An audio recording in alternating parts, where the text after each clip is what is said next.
বিএনপির মহাসচিব মির্জা ফখরুল ইসলাম আলমগীর বলেছেন, জনগণ পিআর ও গণভোট বোঝে না। এ নিয়ে আন্দোলনকারীদের উদ্দেশ্য ভালো নয় বলে মন্তব্য তার। সকালে ঠাকুরগাঁওয়ের গড়িয়া ইউনিয়ন বিএনপির আয়োজনে স্থানীয়দের সাথে মতবিনিময় সভায় তিনি বলেন, দেশ বাঁচাতে দ্রুত নির্বাচন দরকার। বিএনপি নির্বাচিত হলে দেশে 1 কোটি কর্মসংস্থানের ব্যবস্থা করা হবে। প্রত্যেকটি পরিবারে একটি করে ফ্যামিলি কার্ড দেওয়া হবে বলে জানান তিনি। যাদের কাছে এই কার্ড থাকবে তাদেরকে বিশেষ গুরুত্ব দেবেন সরকারি বিভিন্ন দপ্তরের কর্মকর্তারা। স্বাস্থ্য ও শিক্ষা খাত বরাদ্দ বাড়ানোর পাশাপাশি কর্মমুখী শিক্ষা ব্যবস্থাতেও গুরুত্ব দেওয়া হবে বলে জানান বিএনপি মহাসচিব।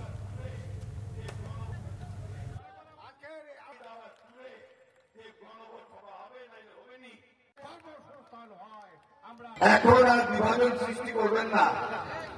এখন আর বিভিন্ন রকম দাবি দাওয়া তুলে যে গণভোট সভা হবে না হবে নি, পিয়ার হতে হবে, না হলে ভোট হবে না।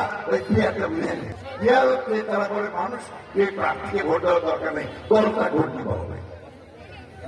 দলটা ভোটের মধ্যে জানে চলে যে এটা কোনটা ওর প্রার্থী, আমার ক্যান্ডিডেট কোনটা, আমার কাজ করবে কি, আমার এমপি কি, আমার এমপি যদি না থাকে আমি যাবো কাজ। দয়া করে এইসব বাদ দিয়ে নির্বাচনটা শেষ করেন, একটা জনগণের একটা প্রতিনিধি আসুক, তারপরে এই বিষয়গুলি আরো তর্ক বিতর্ক করা যাবে, আরো কথা বলা যাবে, তখন সেগুলো নিয়ে কাজ করা যাবে।